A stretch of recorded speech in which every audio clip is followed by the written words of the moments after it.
Billionaire sees little girl cry over a birthday cake. 24 hours later, the internet breaks. The grocery store hummed with holiday cheer, fluorescent lights casting a soft glow over rows of red and green packaging. Frank Sinatra's voice drifted through the speakers, singing of sleigh bells and snowy nights. Children tugged at their parents' sleeves, pointing at peppermint candies and gingerbread kits. Laughter echoed from the checkouts. It was the kind of scene that made the world feel kind and full. Except in aisle 7. Monique Williams knelt beside her daughter Mara, in front of a refrigerated case of holiday cakes. The girl's eyes locked on small strawberry birthday cake, 5 candles already placed. Her tiny hand reached out with a hope too big for her age.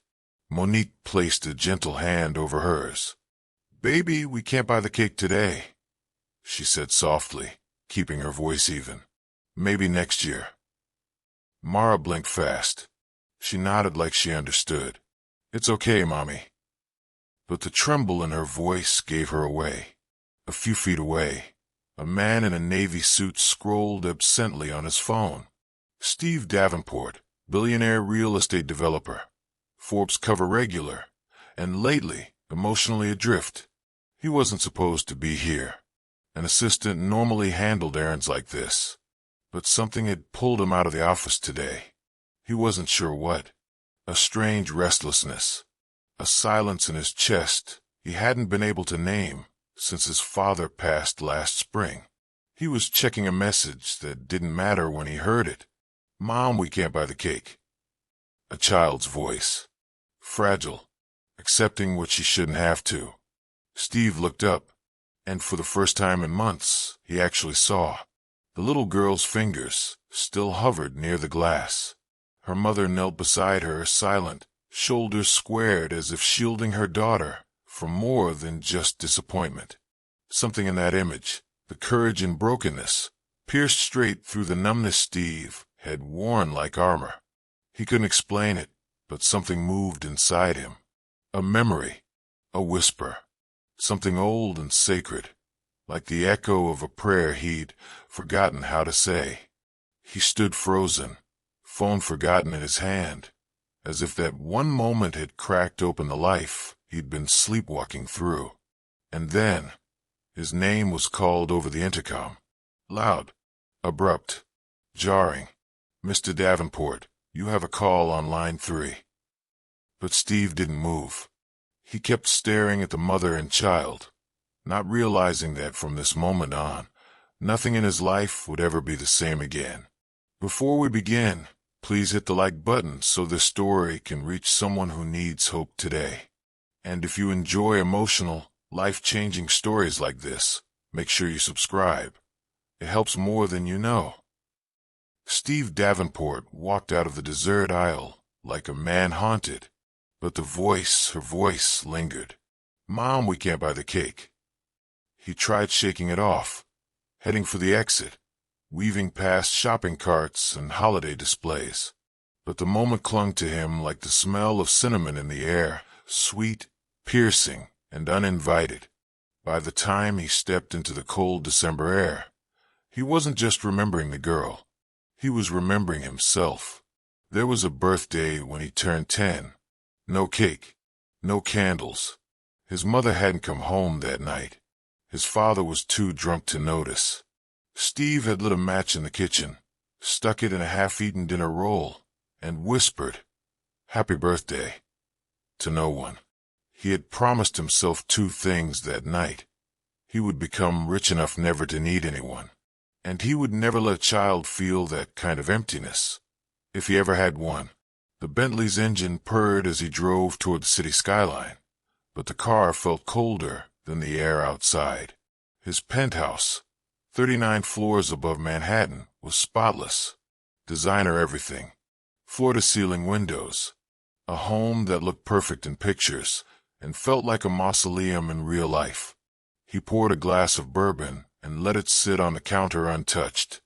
Across the room, a framed photo of his son, Jordan, stared back at him, 8 years old. Gap-toothed grin. He hadn't seen him in 3 months. Not since the mediation with Clara. Too cold, she'd said in court. He needs someone who can feel. She wasn't wrong. Steve stared out at the lights of the city, his reflection faint in the glass. God, what am I even doing anymore? Meanwhile, on the other side of town, Monique counted the bills in her hand for the third time. $12.14. Payday wasn't until Friday. The rent was already 5 days past due. The gas tank needle hovered below the red line. Mara had fallen asleep on the couch, holding the doll she got from the church donation bin last Christmas. Monique leaned her head against the doorframe of their tiny apartment. She didn't cry. Not tonight. Instead, she whispered, Lord, I don't know how much more I can stretch, but I trust you. You've never let me go.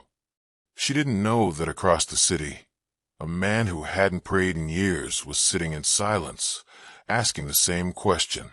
Steve lay in bed that night, staring at the ceiling. Why did that moment break me? He wondered. Why that girl? That cake? He reached for his phone and opened his contacts. He hovered over Jordan's name. Didn't press call. Couldn't. Instead, his thumb scrolled through his calendar. Meetings, board calls, dinners, empty things. And then he saw it. December 19th. Jordan's birthday. He'd forgotten. He sat up, breath caught in his throat. A low whisper escaped his lips, shaky, unrecognizable. God, what do I do with all this? He didn't know it yet, but the answer would come through a girl with 5 candles and a mother who hadn't stopped believing in miracles. Steve didn't know what he was doing back at the store. He told himself he just needed something from the bakery. A business excuse. A distraction. But his feet knew better than his head. And somehow, they carried him right back to aisle 7. The music played softly overhead, silent night this time. But it felt like everything else faded into hush. There she was. The little girl with the birthday eyes. She stood in front of the cake case again, hands tucked behind her back like she was trying not to hope. Her mom stood beside her, wearier today, like the week had been heavy. Too heavy. Mara glanced up at Monique. Mommy, it's still there. Monique gave a small smile. It's pretty, huh? That's okay, Mara said quickly, like it didn't matter. I know we can't. Steve took a breath. He didn't have a plan, just a pull in his chest that felt stronger than fear. He stepped forward. Excuse me. Monique turned fast, stepping slightly in front of her daughter. Her eyes were cautious, already tired of what the world too often said with fake smiles and soft insults. I'm sorry to interrupt, Steve said. I noticed your daughter looking at that cake the other day. Monique's shoulders tensed. We're okay, sir. I know. I didn't mean anything by it. He added quickly, voice low, unsure. I'd like to buy it for her. No, Monique said, firmer now. We don't accept handouts. Mara peeked around her mother's side. Her eyes met Steve's, big, brown, honest. Mom, she whispered, please.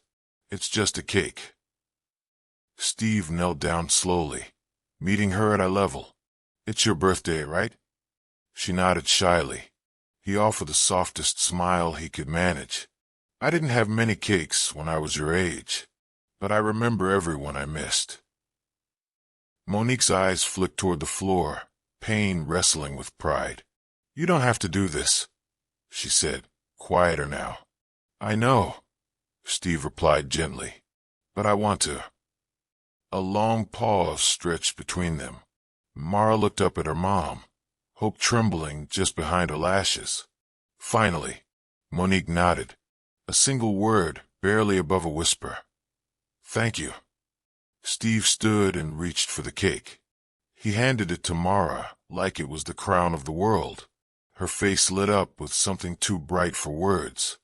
And in that moment, something sacred passed between 3 strangers. Grace. The kind you don't earn.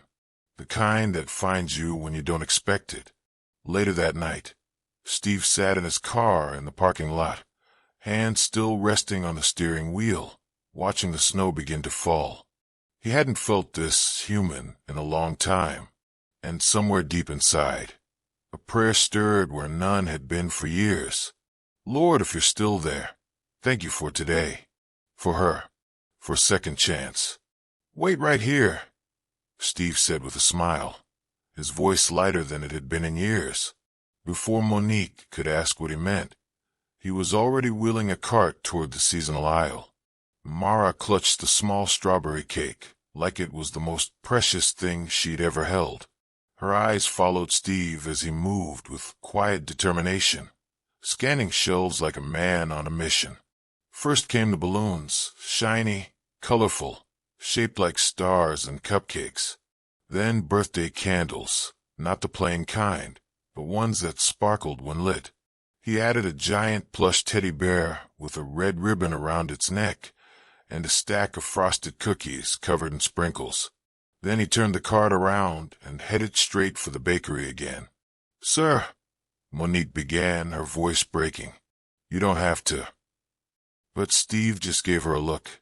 Gentle, steady, with a hint of something deeper. "I know I don't," he said, "but she deserves a beautiful birthday." He lifted a larger cake into the cart, vanilla with pink frosting and piped flowers around the edge. He asked the woman behind the counter to write happy birthday, Mara in purple script. By now, other shoppers had stopped moving. A couple of teenagers in hoodies stood by the frozen pizzas, recording on their phones, nudging each other and whispering, "Dude, is that Steve Davenport?" A mom with her toddler leaned over to a cashier. "Is that him? From the real estate company." A man in flannel, holding a box of cereal, quietly angled his phone toward the scene.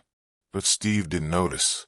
He knelt again beside Mara, placing the stuffed bear in her hands like it was made of glass. "Every kid should have something soft to hug on their birthday," he said. "I didn't, and I remember what that felt like." Monique looked away, blinking fast. She hated crying in public, hated feeling seen. But something inside her cracked under the weight of this stranger's kindness. Her hand found Mara's shoulder and squeezed gently. "Why are you doing all this?" she asked softly. Steve paused, the cart between them. For a moment, he looked like he didn't know either. Then he said, almost to himself, "Because someone should have done it for me." It hit Monique like a confession. Not pride, not charity. Pain recognizing pain. She swallowed hard. "Well, thank you. Really." Steve smiled, a little unsteady now. "You're welcome." Mara threw her arms around his waist, burying her face into his coat. His eyes went wide, surprised by the hug, maybe even startled by how good it felt. He placed a gentle hand on her back, holding her like someone remembering how to feel. And all around them, Aisle 7 watched. Some recorded, some whispered, some smiled, and somewhere in the background, a corner of the internet had already begun to stir. The line at the checkout had stopped moving. Steve stood at the register, cart overflowing with balloons, cookies, and a pink frosted cake. He looked up at the teenage cashier and asked, "Do you have a lighter?" The boy blinked. "A lighter?" Steve nodded, then tilted his head toward the cake. "We've got a birthday to celebrate." The cashier fumbled under the counter and pulled out small blue lighter, the kind used for candles. You gonna do it right here?" Steve smiled. "Why not?"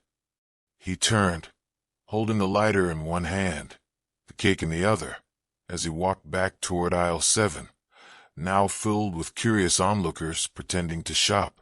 Monique stood frozen, Mara beside her, still holding the teddy bear to her chest. Steve set the cake on a nearby shelf, gently unwrapped the plastic cover, and pressed a single pink candle into the frosting. He struck the lighter and lit the wick. A tiny flame danced to life. Then he knelt beside Mara, the warm glow flickering between them.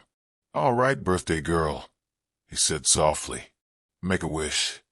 Mara looked at the candle, then at him. Her eyes glistened like glass in the overhead lights. She didn't rush. She closed her eyes and folded her hands. Monique turned away, pressing a trembling hand over her mouth to keep from breaking. Steve watched the child, his own chest tightening. There was something sacred about the silence, something that didn't feel like a store anymore. When Mara opened her eyes, she leaned forward and gently blew out the flame. A second passed. Then applause. The whole checkout line clapped. Someone whistled. Another person cheered. Balloons bounced in the air as strangers smiled wide, moved by something none of them had expected to witness on a Wednesday afternoon. Mara's eyes lit up. She looked around in wonder, then turned and hugged her mom tight. Monique bent down and held her as if she could hold time still. Near the cereal display, a woman named Tasha posted a 26-second video to her Instagram story. She added the caption, "Billionaire gives a little girl the birthday she deserved, birthday cake, sparkling heart, #faith in humanity." Two teenagers uploaded a TikTok clip with the caption, "This man bought her cake. Then this happened, clapping hands, loudly crying face, #Steve Davenport, #miracle moment." By the time Steve walked them to their car, the videos had already reached 40,000 views. By dinner, over 500,000. Steve didn't know. He wasn't thinking about phones or followers. He was watching Mara buckle herself in, teddy bear in her lap, her smile brighter than any deal he'd ever closed. He turned to Monique. "Thank you for letting me be part of it." Monique's voice cracked. "Thank you for giving her something I couldn't." He opened the door for her, then stepped back. As the car pulled away, Steve looked up into the overcast sky, and for the first time in years, he whispered, "Thank you." Steve slid into the driver's seat of his Bentley, still warm from the heated interior. The moment with Mara felt like a dream, so small and pure that he wasn't ready to let go of it yet. But then his phone buzzed. Then again, and again. He looked down. 32 missed calls. 54 text messages. 112 unread emails. Notifications were pouring in so fast he couldn't even unlock the screen without freezing it. From PR. "Steve, what did you do? You're trending. This is not contained. Call me. Now." From his assistant. "Check Twitter. #CakeAngel. You're literally everywhere. We need a statement. Press wants comment." Steve's stomach dropped. He opened Instagram, then TikTok. There it was, looping again and again. A video of him kneeling beside Mara in aisle 7, holding out the cake as she made a wish. Someone had overlaid soft piano music. Someone else had added the words, "Sometimes heaven walks into aisle 7. 12.4 million views. #CakeAngel. #Steve Davenport. #Humanity Restored. He leaned back in his seat, rubbing a hand down his face. "This wasn't the point," he whispered. He hadn't done it for this. Not for cameras or applause. He didn't even know anyone was watching. It was just a girl who needed a cake. And maybe, in some small way, he needed that moment too. And now the world was watching. News outlets were already posting side-by-side shots. Is the infamous billionaire actually kind? The heart behind the coldest man on Wall Street. He didn't know whether to laugh or be sick. Across town, Monique sat on the worn edge of her bed, scrolling through her cracked phone. Mara was asleep beside her, hugging the new teddy bear, still smiling in her dreams. Monique had nearly dropped the phone when her face appeared on the screen. Her and Mara, right there in the grocery store. At first, panic clenched her throat. What if people mocked them? What if someone recognized her landlord? What if this cost her job? But the comments stopped her in her tracks. This made me cry. That little girl deserved that moment. We need more men like Steve. This is what love looks like. God bless that mother. She's doing her best. Not all angels have wings. Tears slipped down Monique's face. She folded her hands and whispered, Lord, I don't understand what you're doing, but thank you for letting my little girl feel special, even just for a day. She looked over at Mara again. This, whatever it was bigger than her now. In his car, Steve stared out into the night. The city lights blurred through the windshield.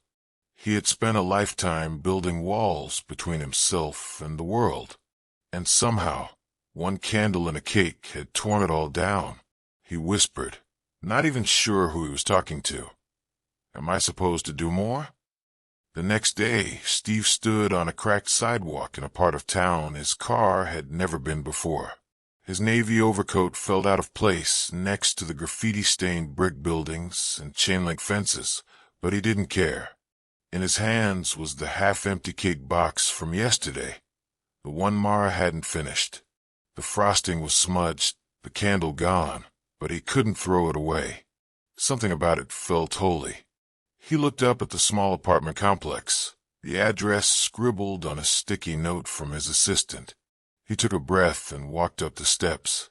Before he could knock, the door opened. Monique froze in the doorway, her eyes wide. Mr. Davenport? Steve cleared his throat. Steve, please. She blinked. What are you doing here? He held up the cake box sheepishly. I guess I came to say I'm sorry. She folded her arms, confused. Sorry? For what? For the media. The videos. I didn't know people were recording. I didn't do it for attention. Your daughter reminded me of someone. He looked down, voice catching. She reminded me of me. Monique's face softened, curiosity taking over caution. Steve continued, eyes distant. I used to sit at the kitchen table, waiting for someone to remember. A birthday, cake, anything. But it never came. My parents weren't present. My dad drank. My mom worked double shifts. Sometimes, I think they forgot I existed. He looked up at her again. So when I heard Mara say she couldn't have the cake, something in me just cracked open. Silence stretched between them, thick with understanding. I haven't felt much in years, Steve admitted. Business taught me to build walls. But that moment in the store, your daughter's voice, it was like God poked a hole in the dam I'd built. Monique stepped out onto the stoop, arms now at her sides. I don't see a billionaire right now, she said gently. I see a man who needed healing just as much as we did. Steve swallowed hard. Just then, the door creaked open behind her, and Mara peeked out. When she saw him, she squealed, Mr. Cake Man, and ran straight into his legs, wrapping her arms around him. Steve froze. Then slowly, he bent down, hugged her back, and let himself feel the warmth of it. No boardroom, no money. No deal had ever filled him like that tiny pair of arms did. He whispered into her hair, You saved me too, you know. From the window across the street, a neighbor snapped a photo. Steve crouched on the porch, cake box beside him, arms wrapped around the child who reminded him what love felt like.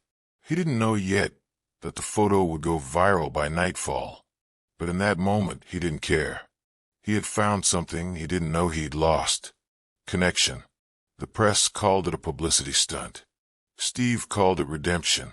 2 weeks after that moment in aisle 7, Steve stood behind a podium in a modest community center gym, flanked by balloons, volunteers, and a bright banner that read, The Mara Foundation. He looked over at the girl whose name now stood for something bigger than a cake. She sat cross-legged in the front row, wearing the same pink jacket from the grocery store, her eyes wide and glowing.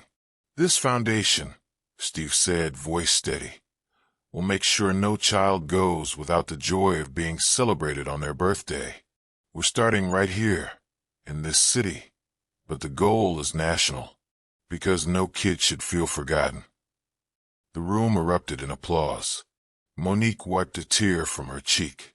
She hadn't spoken much when he first told her. She was stunned, speechless. But when he asked if Mara could be the face of the first campaign, she had nodded yes, not because she needed attention, but because maybe this could become hope for other moms who whispered prayers in the dark. The days that followed moved fast. Steve met with shelter directors. He sat cross-legged on carpet squares in classrooms, handing out cupcakes. He shook hands with pastors running food banks out of church basements. He listened more than he spoke. Each time he knelt to place a candle in a child's cake, he felt something different than power, peace, a kind he hadn't known even in the heights of his empire. One evening, Monique called.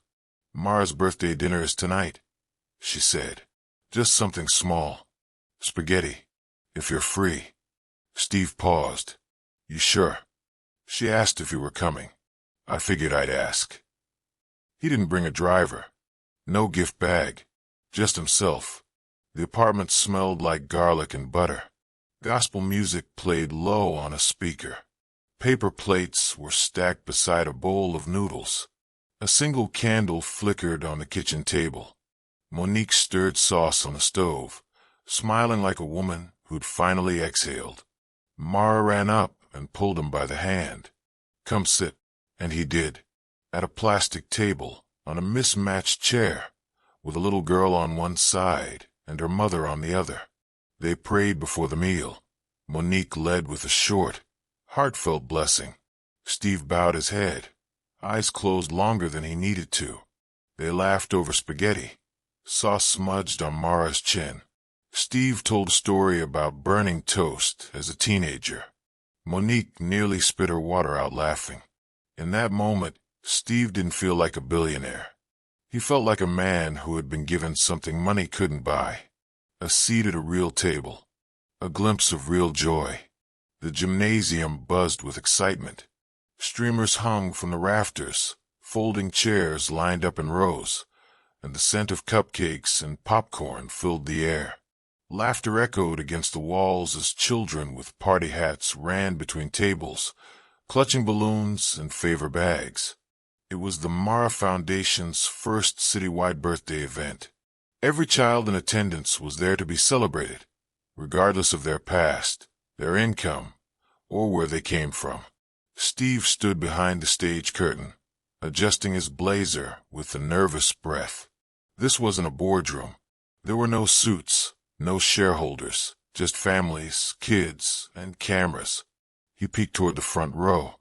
Monique stood there, holding a cupcake in one hand, the other gently resting on Mara's shoulder. She wore a simple yellow dress. Her eyes were glassy with quiet emotion. Steve stepped up to the mic. "Thank you all for coming," he began, voice steady but full. "A few months ago, I never imagined being here. I certainly never imagined that a little girl in a grocery store would change my life." He looked down and smiled. "Mara, come join me?" She bounced up the stairs with her usual energy, clutching her teddy bear in one hand. Steve knelt beside her, mic in one hand, his other resting on her back. "No child," he said, "should feel forgotten on their birthday." He glanced at the crowd. Mara reminded me of something I had forgotten myself, that every child deserves to feel seen. Every child deserves joy. The crowd erupted in applause. Cameras flashed. Somewhere in the back, a woman wiped her eyes. A teenage boy clapped with his friends. A toddler cheered like he understood everything. Monique smiled through silent tears. Steve reached into his pocket and pulled out a small white box. "I have something for you," he said softly to Mara, handing it to her. She opened it slowly, lifting the delicate silver necklace inside. It was a charm shaped like a single birthday candle. "For the wish you made," Steve said, voice cracking ever so slightly. and the wishes you'll inspire." She looked up at him, eyes wide with wonder. "I wished for a real birthday," she whispered. Steve smiled. "You gave the world something better than that." By nightfall, the moment was everywhere. Billionaire gives more than cake. He gives hope. From aisle 7 to global impact, the story that keeps giving. Hashtag the Mara movement trends worldwide. But for Steve, the viral videos didn't matter anymore. What mattered was the seat at Monique's table. The laugh he hadn't known still lived in his chest. The feeling of being seen, not by millions, but by two souls who had reminded him he was human. Sometimes the smallest voice in the grocery store becomes the moment that transforms a man, heals a family, and touches millions.